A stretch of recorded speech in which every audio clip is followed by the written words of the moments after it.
Good morning, everyone. It's Robert from On My Turntable. Hope you're having a great morning this morning. It's Sunday morning, a rainy kind of morning, but a coffee kind of morning. Today I want to continue my series on this great box set. Before I get into it, please hit the like and subscribe button below. Thank you to all that have liked and subscribed so far. I greatly appreciate it. I want to continue to put great content out there to be informative and to show you guys some great bands and artists that I have in my collection. So up until this point, as I said earlier, I have this one on LP, and I had 1984 on LP. And I still have, I shouldn't say I have, 3 of the 4 CDs with Sammy Hagar. All of them went number 1. The only one I don't have is 5150. But I have For Unlawful Carnal Knowledge, and OU812, sorry for the glare, and Balance. I actually like the Sammy Hagar version of Van Halen. 2 unique bands basically at the time, but I think David Lee Roth being the more jazzier, classier, in-your-face frontman, Sammy Hagar being the more professional, better singer, guitar playing frontman. Both unique, both great. But getting back to this box set, which is awesome so far. It's gotten a 10 out of 10 by myself. Their first one, 10 out of 10. Van Halen 2, 10 out of 10. Women and Children First, 10 out of 10. Fair Warning, 10 out of 10. And we'll see what Diver Down does. And then later on, I'll be reviewing 1984.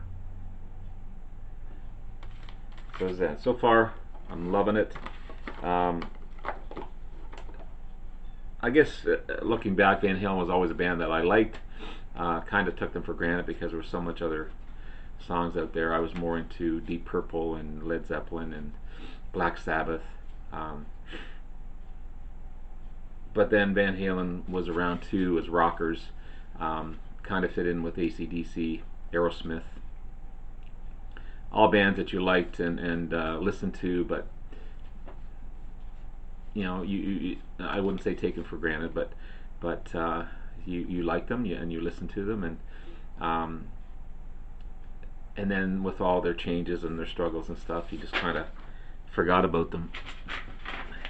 But recently and later in life, as you grow to appreciate music more, you really understand and appreciate the music and love the music that they put out and understand the music that they put out, and just their playing and their style and their writing and the structure of the songs and just the little nuances of each song is just amazing.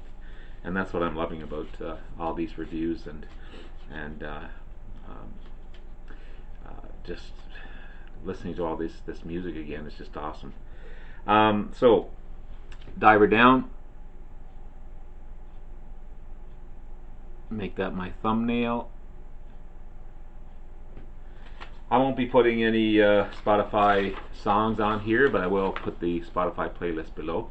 I won't play any songs for copyright issue because I know these songs will be copywritten just like that. So, Diver Down is the 5th studio album released in 1982.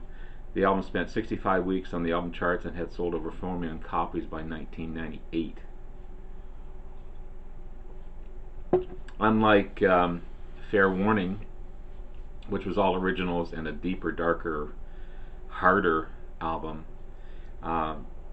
they went back into their fun and party type of style with 5 out of the 12 songs being covers. The most popular being Pretty Woman by the great Roy Orbison. They wanted to do Dance the Night Away by Martha and the Vandellas, but Eddie found it was a little harder song to learn, I guess. Believe it or not. According to Alex and Eddie, it was their least favorite album, with Eddie saying, I'd sooner bomb with one of my own songs than a hit with someone else's. But I think later on he changed the tune and realized how successful the album was. After the Fair Warning tour, the band was under pressure to have a hit single, so they decided on Pretty Woman, and it turned out to be a great decision because it was a great cover. The album itself was made in less than 12 days, which is amazing. It's also their shortest song, or sorry, their shortest album in about 31 minutes, because of the short singles and covers that they did. So the songs on here were Of All the Good Times Gone, another great Kinks single. Heavy bass riffs, great vocals and harmonies, just an awesome cover by the band. Hang 'em High is a real rocker, with great loose solos by Eddie, almost a punk style song, just amazing. Then we have the instrumental Cathedral. Sounds almost like a Catholic church organ playing throughout the song, just haunting and so cool. Secrets, the lyrics by David Lee Roth came from greeting cards and get well cards. I didn't know that. And the solo by Eddie was a first take. He didn't have to retake any of the solo. It's a slick, smooth, rockin' song. Great singing and lyrics. It's one thing. Back in the day, David Lee Roth could carry a tune for sure. I don't think not so much now. But anyway, we won't get into that. Intruder is a great instrumental, heavy beat, haunting tune and tone. Just a cool instrumental. Oh Pretty Woman, another, again, the cover by Roy Orbison. It's done only the way Van Halen could do it. Just you could tell it's Van Halen doing it the minute the track opens. Dancing in the Streets, they didn't change much of the song, and the critics didn't like that too much, but the band said what the heck, they didn't care. They were paying homage to the original, and they did a great job. Little guitar intro, kind of a Mexican theme, awesome intro, and then the song Little Guitars is awesome rockin' tune and great just a great rhythm to the song. Just a cool song. Still again with that Mexican theme throughout the song, but more rocking. Big Bad Bill is Sweet William Now. It's another cover, cool tune. Sounds something out of the 20s and 30s or 40s. It's a fun tune, and Van Halen's father plays sax throughout it, so it's got that 20s to 40s type of theme that you would hear on old style radio, or even the old music movies.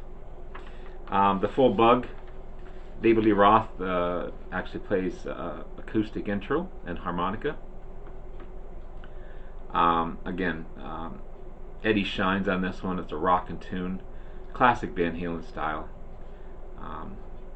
Happy Trails, it's a cover by Dale Evans, Roy Rogers and Dale Evans. It's a silly song, with great harmonies by the band. They're having fun. It's the end of the album. It ends with them laughing, so they're not taking themselves seriously on this one. I think it's just a cover to fill that last couple of minutes. But it's a cool. It shows the great harmonies by the band. So where Fair Warning was a dark and broody album, the band didn't have much of a choice to revert back to an album that is lighter, filled with fun songs and filled with covers. And I think they did an amazing job. Songs are tight and well done. The band was gelling at the time, despite the differences. They just had everything going for them. Great musicians. Michael Anthony's a highly underrated bass player. Of course, Eddie being Eddie. David being David. Alex Lifeson on drums. As I said earlier, it's the shortest of their albums, and only 31 minutes. 5 covers, 2-minute long instrumentals, and 5 new songs. It's another great album. Definitely an album you need to listen to. And I'm going to give it another 10 out of 10, man. I'm just going to give it another 10 out of 10. This is, after revisiting this one, and it's kind of an album that, I'm just going to write this down. It's not one that's talked about too often, just like Fair Warning. But yeah, 10 out of 10. So far, this box set has a 10 out of 10, and I can't see 1984 being any different. So check out Fair Warning, or sorry, check out Diver Down. Check out Fair Warning. Check out their previous albums. Check out Van Halen, David Lee Roth era. I think you'd be pleasantly surprised if you don't already know it. Again, please hit the like and subscribe. Thank you so much to everyone. I appreciate all your comments. I appreciate all your likes, your subscriptions. I want to keep this channel going, and I'm having a great time doing it. And we'll talk to you again soon, and I'll be doing, as I said, I'll be doing 1984 later on. So keep an eye out for that one. There's a picture of the boys there. Great classic album. Anyway, have yourself a wonderful morning, and stay dry, stay safe, and we'll talk to you again soon. Take care. Bye-bye.